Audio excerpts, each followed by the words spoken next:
시조의 갈래 기억하시죠? 일단 뭐 시대를 기준으로 해서 현대 시조와 고시조로 나눌 수도 있지만 우리는 어차피 고전 시가를 보는 거니까 그거는 제외하고 연의 숫자를 기준으로 해서 그 연의 구분이 없이 그냥 딱 한 연으로 끝나 있으면 단시조라고 하는 거고, 뭐 2연, 3연, 4연 이렇게 연으로 나눠질 수 있으면 몇 개의 연으로 구성되어 있는 건 연시조라고 하죠. 이 단시조의 경우에는 제목이 없어요.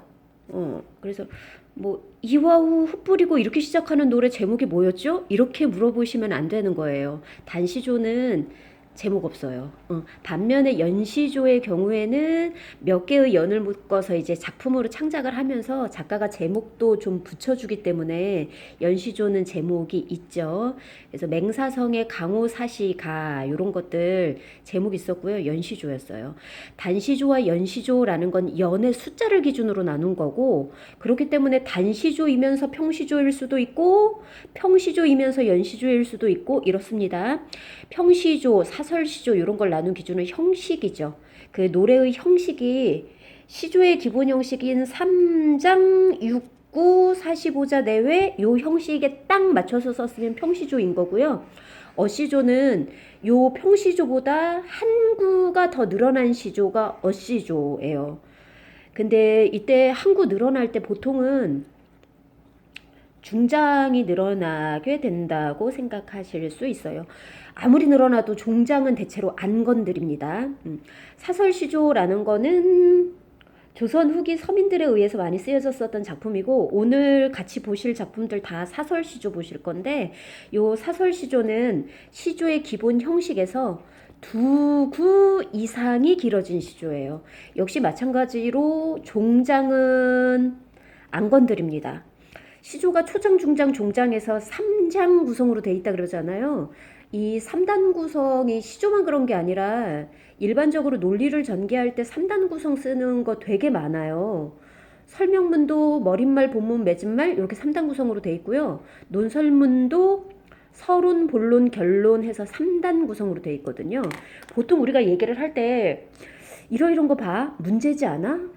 이 문제 이렇게 하면 이런 거 좋을 것 같은데 라고 이제 중간 부분에서 쭉 얘기를 하고, 앞에 문제 제기하는 게 이제 서론, 중간 부분에서 근거를 들어가면서 해결책 쭉 제시를 해주고 끝에 가서 어떻게 하는 거예요? 그러니까 이렇게 해 라고 결론 지어주잖아요. 그래서 뭐 설명문이든 논설문이든 사람이 이렇게 논리를 전개시켜 갈 때 가장 많이 쓰는 구조가 3단 구성이에요. 시조도 3단 구성인 거죠. 초, 중, 종 이렇게 해서 3단 구성으로 돼 있는데, 설명문, 논설문 얘기 왜 했냐 하면 설명문에서도 꼭 알아뒀으면 하는 핵심 내용을 끝에 맺은 말에서 한번 쫙 얘기해주고 끝나는 거고, 논설문에서도 끝부분의 결론에서 그러니까 반드시 이렇게 합시다 라고 주장 딱 내세우면서 끝나는 거잖아요. 시조도 그래요. 시조도 이렇게 3단계로 시상을 전개시켜 나가면서 끝부분에다가, 그러니까 내가 하려는 얘기는 요거였거든 이라는 걸 종장에서 주제를 집약하는 경우가 많기 때문에 요 종장 부분을 좀 가장 신경 써서 쓰는 부분이죠.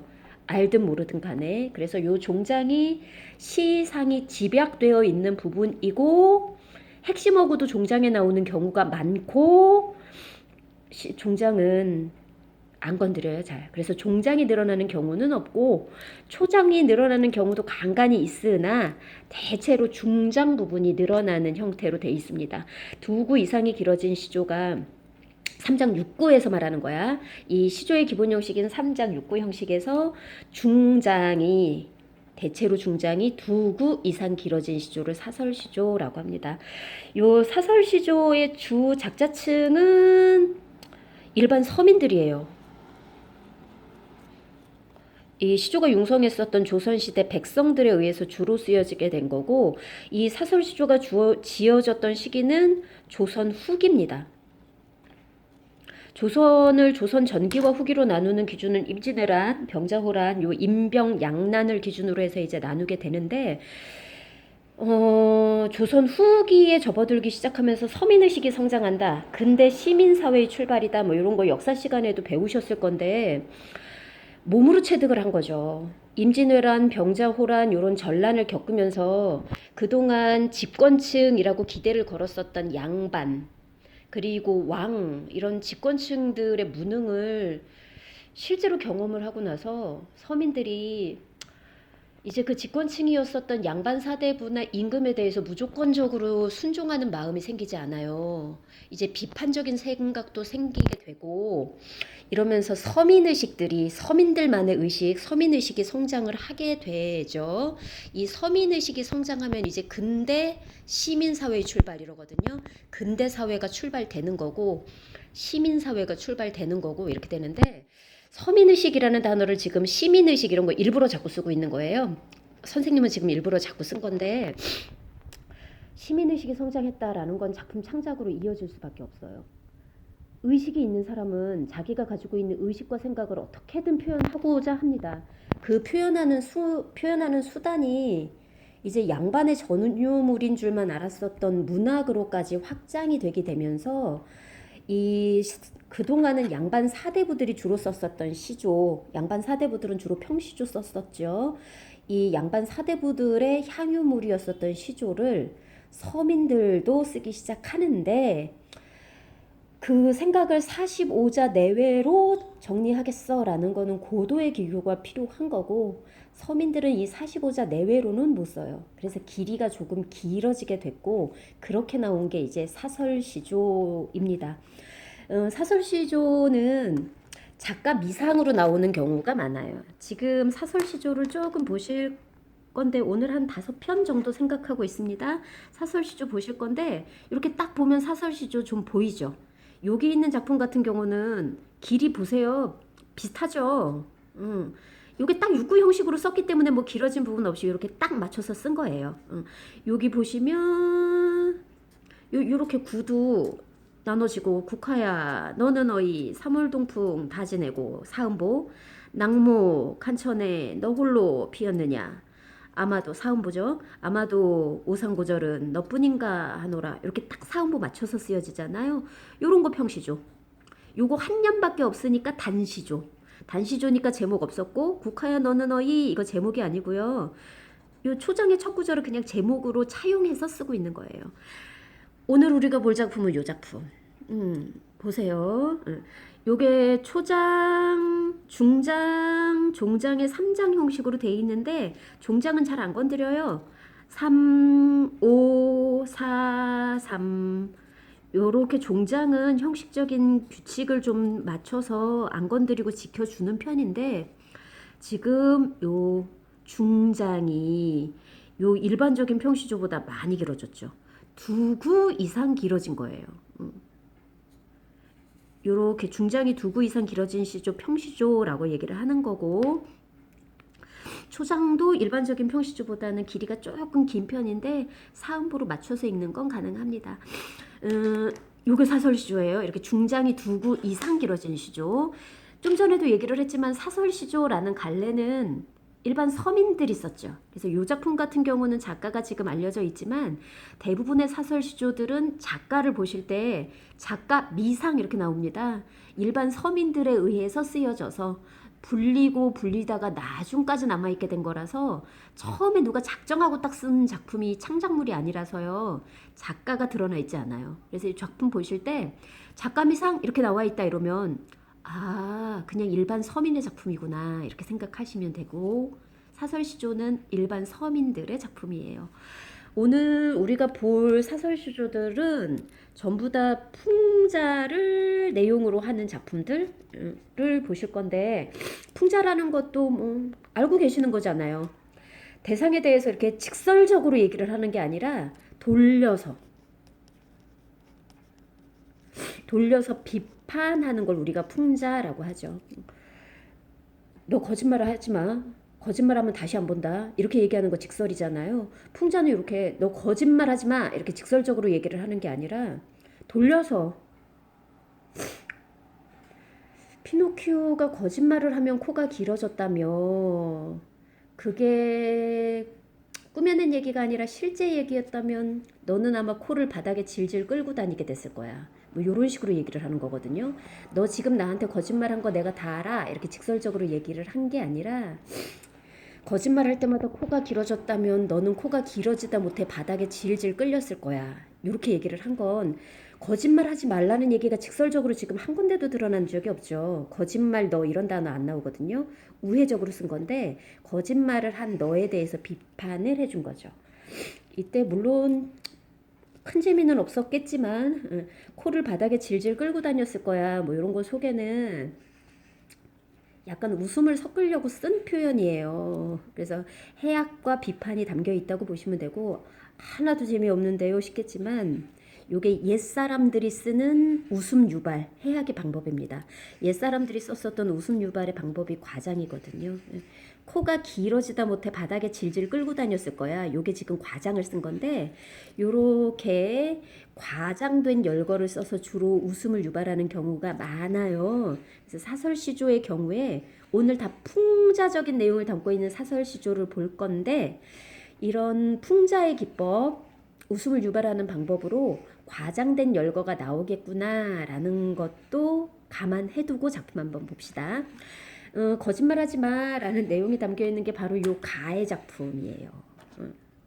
종장에 보면 아마도 세상일이 다 이러한가 하노라 이랬는데 지금 세상일이라는 세태를 풍자하고자 하는 거거든요. 세상일에 대해서 비판하고자 하는 건데 세상일이 어떠냐 하면 너무 속고 속이는 게 만연되어 있어요. 그래서 세상일이 다 이렇게 속고 속이는 사기가 횡행하는 세상인가 한다라는 속고 속이는 게 만연되어 있는 세태를 풍자하고자 하는 건데 풍자의 방법에는 이런 방법을 씁니다. 발가벗은 아이들이 있어요. 요 발가벗은 아이들이 이제 잠자리를 채집하려고 개천으로 나온 거예요. 이 발가벗은 아이들이 거미줄같이 촘촘한 채를 들고 채입니다. 거미줄 채, 잠자리 채죠. 거미줄같이 촘촘한 잠자리 채를 들고 잠자리를 잡기 위해서 개천으로 왕래 왔다 갔다 하고 있는 거예요. 그러면서 잠자리야 나한테 잡혀 이 얘기를 이제 잠자리 잡으려고 사기치는 거죠. 잠자리 입장에서 보면 요 발가벗은 아이들 아직 세상에 때묻지 않았어야 될 순수한 가식적인 거 없는 요 순수한 아이들이 잠자리를 잡기 위해서 잠자리채를 들고 개천으로 나오는 건데 잠자리를 잡기 위해서 이들이 쓰는 방법이 거짓말이에요. 잠자리를 향해서 이제 거짓말을 할 거거든요. 중장에서 요 중장의 내용을 볼 때 중의법도 한번 생각해서 볼게요. 여기 발가벗은 아이들이 나왔지. 요 옷을 발가벗은 아이들을 어떻게 썼다고 볼 수 있어요? 발가벗은 아이들이니까 발가숭이 이렇게 쓴 거라고 생각할 수 있겠죠. 그러니까 요 발가숭이라는 건 일단 첫 번째는 요 발가벗은 아이들 생각하시면 되는 거예요. 근데 또 하나는 뭐냐면 지금 요 아이들이 고추 잠자리를 잡으러 나온 거였는데 잠자리 중에서도 고추 잠자리를 잡으러 나온 거야. 고추 잠자리라는 게 고추, 잘 익은 고추처럼 몸통의 색이 빨개서 고추 잠자리라고 부르는 거거든요. 그래서 이 고추 잠자리를 몸이 발가네.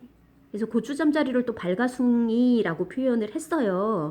그러니까 요 발가숭이라는 걸 이 발가벗은 아이들을 발가숭이라고 표현을 했다고 해석을 할 수도 있고 고추 잠자리, 요 발가숭이, 고추 잠자리를 나타낸다고 볼 수도 있죠.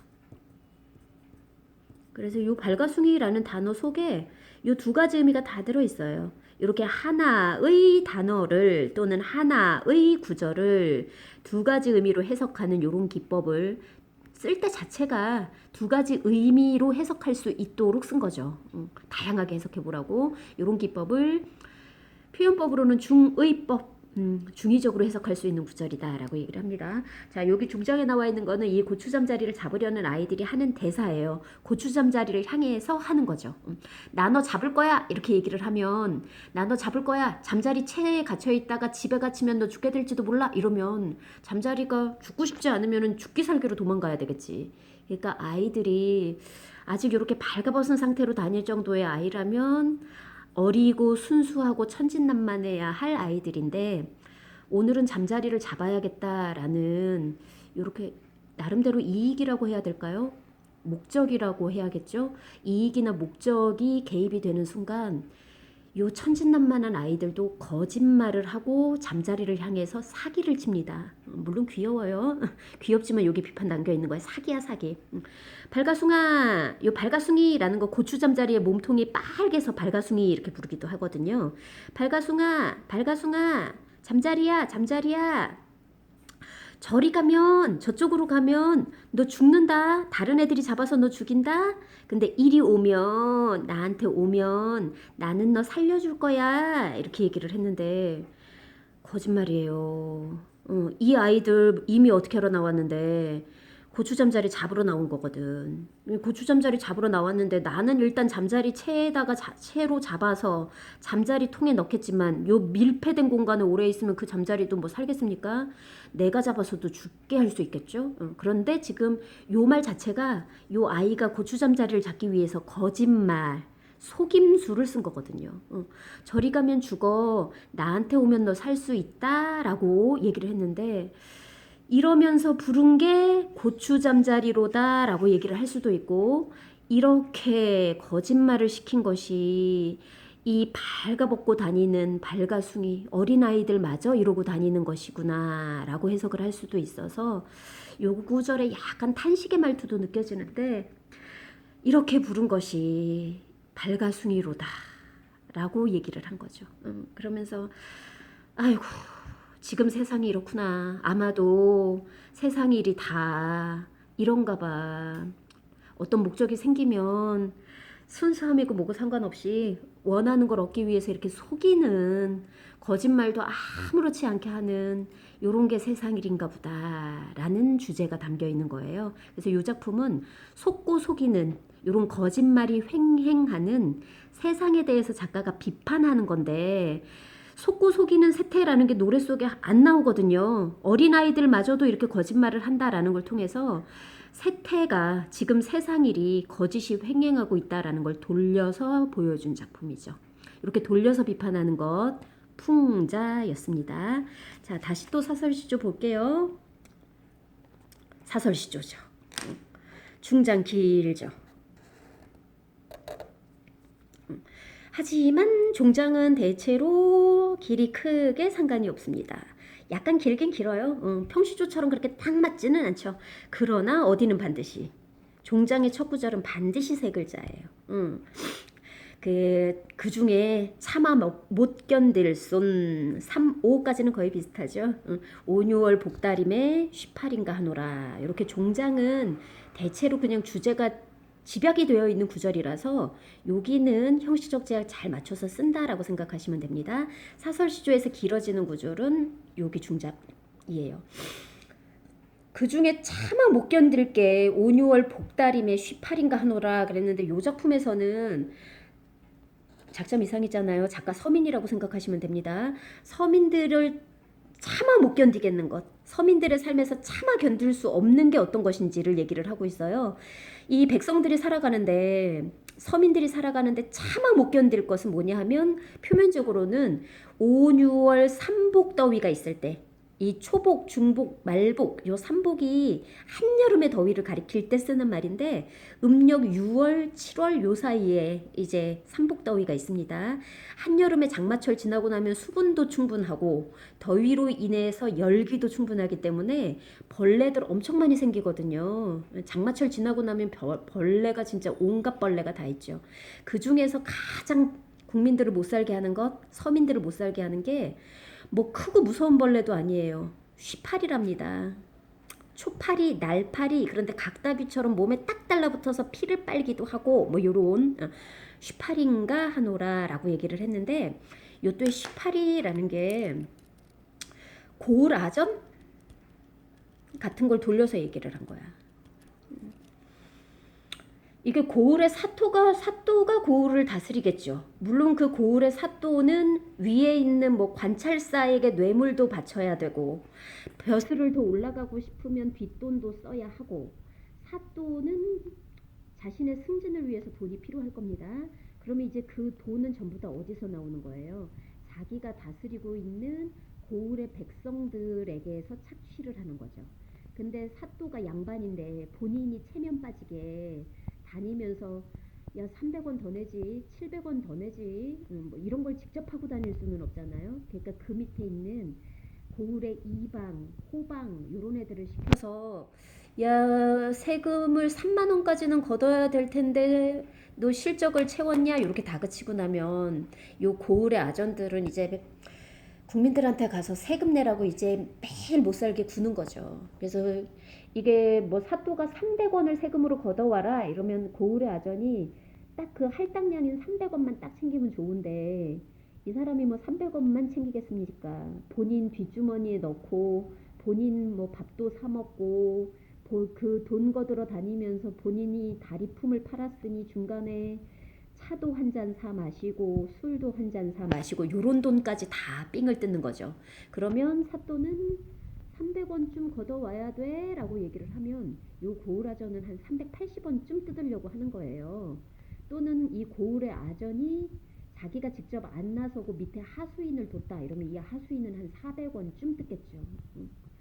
그러면 뭐 가장 곤란을 겪는 거는 수탈당하는 건 어쩔 수 없이 백성이고, 그러나 요 백성들에게는 야, 우리 고을의 관찰사가 탐욕스럽다더라까지는 안 보여요. 사또가 나쁜 놈이지까지 보일 거고, 근데 사또가 직접 돈을 거들어 다니지는 않을 거니까 그 밑에 있는 잔챙이가 가장 믿겠지. 그 잔챙이가 바로 뭐라고? 쉬파리인 거예요. 그래서 요 작품은 세상에 나를 못 살게 구는 놈들 많아.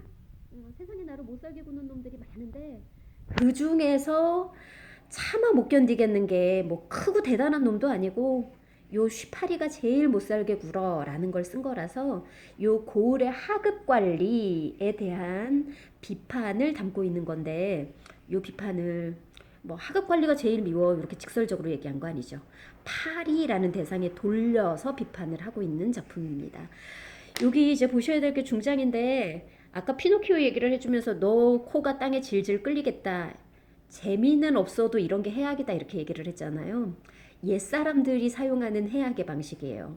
중장 이렇게 길잖아요. 요 중장이 이렇게 길어진 이유는 다 그렇게 과장되는 표현을 쓰느라고. 근데 과장된 대성을 하나를 쓰는 게 아니라 쭉 열거하느라고 이렇게 길어진 겁니다. 그래서 중장 길기는 길는데 읽으실 때 뭐 모르는 단어가 나오더라도 사설시조의 중장에서 어려운 단어 나온다고 고민하실 필요는 없어요. 중요한 거는 종장이에요. 위에는 그냥 열거가 돼 있는 겁니다. 자, 해석 한번 가볼게요. 일신이 이거 몸신자거든요. 한일자고요. 내 한 몸이 살자 하였더니 살고자 하였는데 물것이 지겨워서 물것이 여기서 물다라는 건 개가 물다, 모기가 물다 이럴 때 쓰는 이렇게 흡혈하는 거 얘기하는 거예요. 물것이 겨워서 물것이 지겨워서 못 살겠다. 물어제 끼는 것들이 많아서 못 살겠다 이랬는데 이 물어제 끼는 것들이 전부 다 백성을 수탈하는 대상들을 가리킨다고 보시면 됩니다. 이런 것들 때문에 못 살겠어요. 그래놓고 요 물어제 낄 것들 백성들의 고혈을 짜는 피를 팔아먹을 것들 실제로 흡혈 곤충들 벌레들을 열거하는 거죠. 비파같이 생긴 바나 새끼 사령 같은 등에 어이갈따기, 사미야기, 센 바퀴벌레, 누런 바퀴벌레, 피겨 같은 가랑 니라는 거 사람 몸이나 털에 붙어서 피 빨아먹는 벌레들이에요 다. 여기 있는 거 다 벌레들입니다. 이런 벌레 못 보셨더라도 그냥 벌레구나 이렇게 생각하시면 돼요.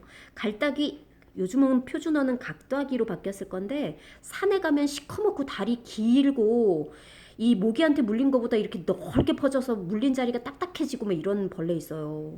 실제로 얘한테 물리면 오랫동안 간지럽죠. 각닭이 지금도 산에 가면 많습니다. 장마철 지난 뒤에 조금 많이 나와요.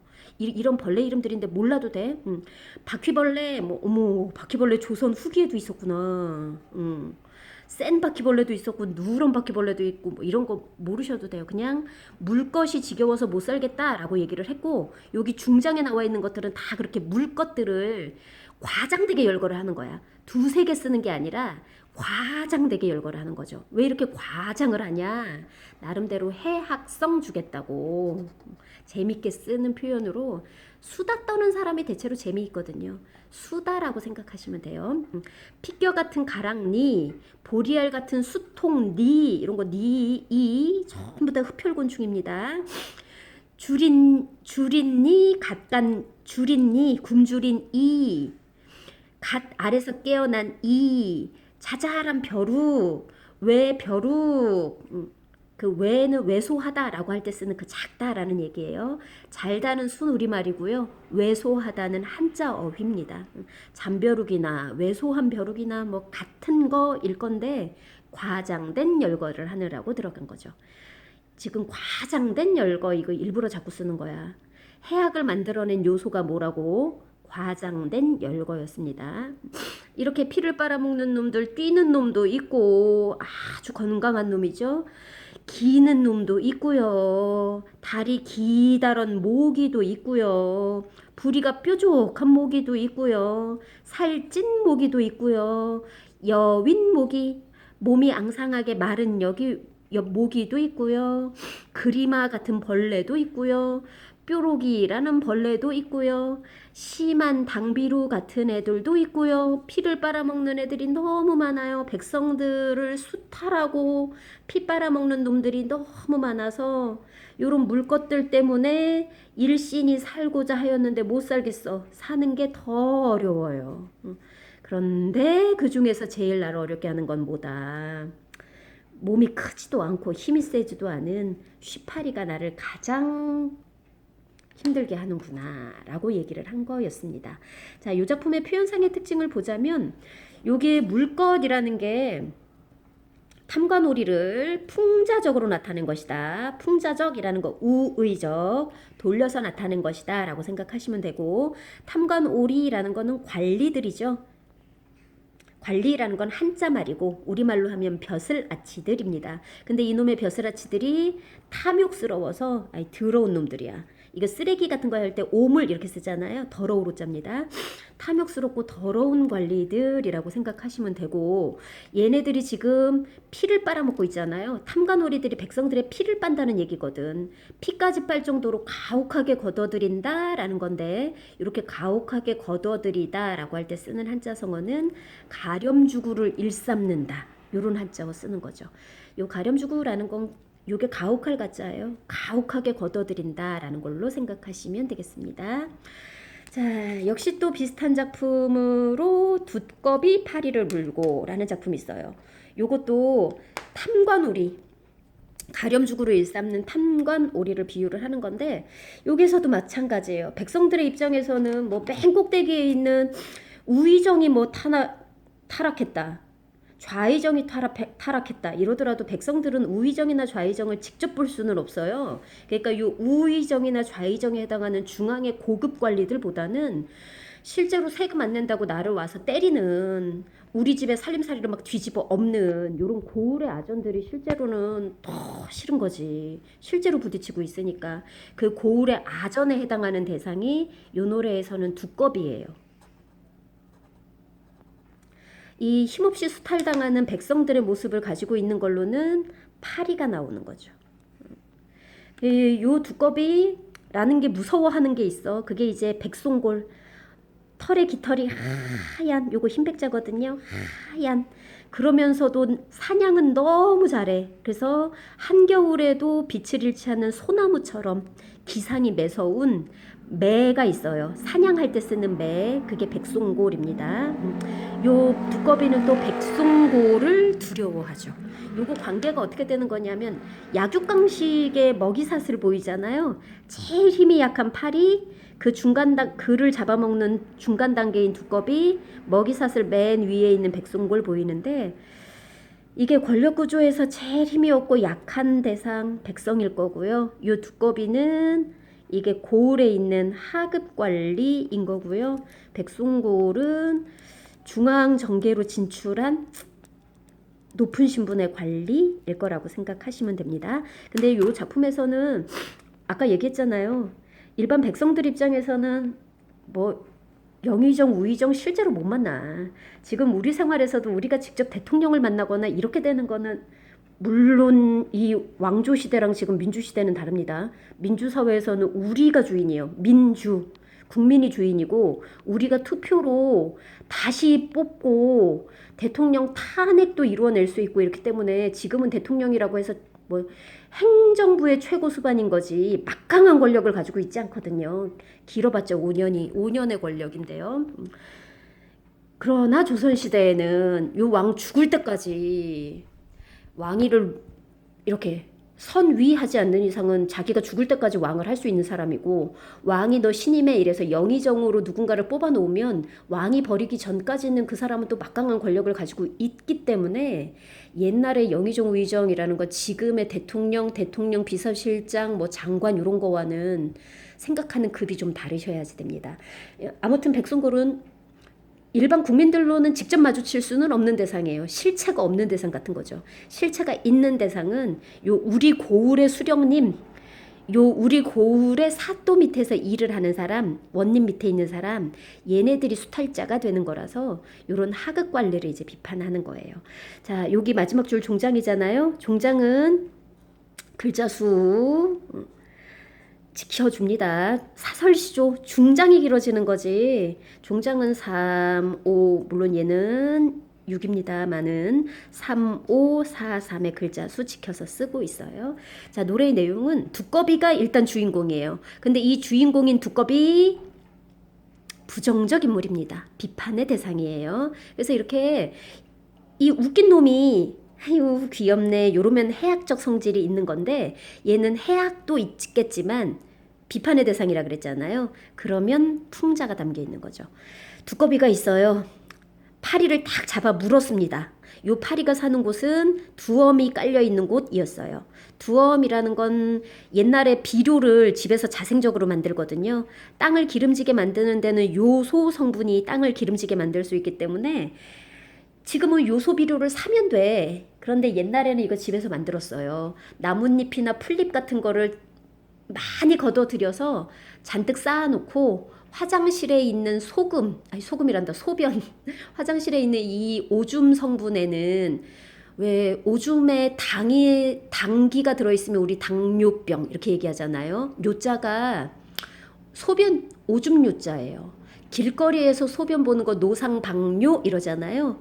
요가 오줌 요자거든요. 그래서 요소비료 이런 거 할 때 그 요자가 오줌 성분이라고 생각하시면 돼요. 그래서 이 요소 성분을 만들어내는 대표적인 게 소변이기 때문에 이게 풀이나 나뭇잎이나 뭐 요런 농사 지을 때니까 이런 것들 걷어들이기 안 어렵잖아요. 그 잡초 뽑고 뭐 이런 거 말려서 이렇게 쌓아놨다가 화장실에서 나오는 그런 분유를 들이부으면 그 열기와 열기 같은 걸로 인해서 이게 발효가 되면서 요소 성분이 확 살아나는 거죠. 냄새는 엄청 심하죠. 그리고 대변이 있기 때문에 똥파리들이 항상 몰려드는 곳이 요 두엄이라고 생각할 수 있어요. 두꺼비가 파리를 물고 이제 승리했다 막 이런 마음으로 나 한 건 했다 나 먹었다 먹을 거 잔뜩 생겼다 이런 기쁨의 마음을 담아서 두엄 위에 치솟아 앉아 있는 거예요. 막 승리감에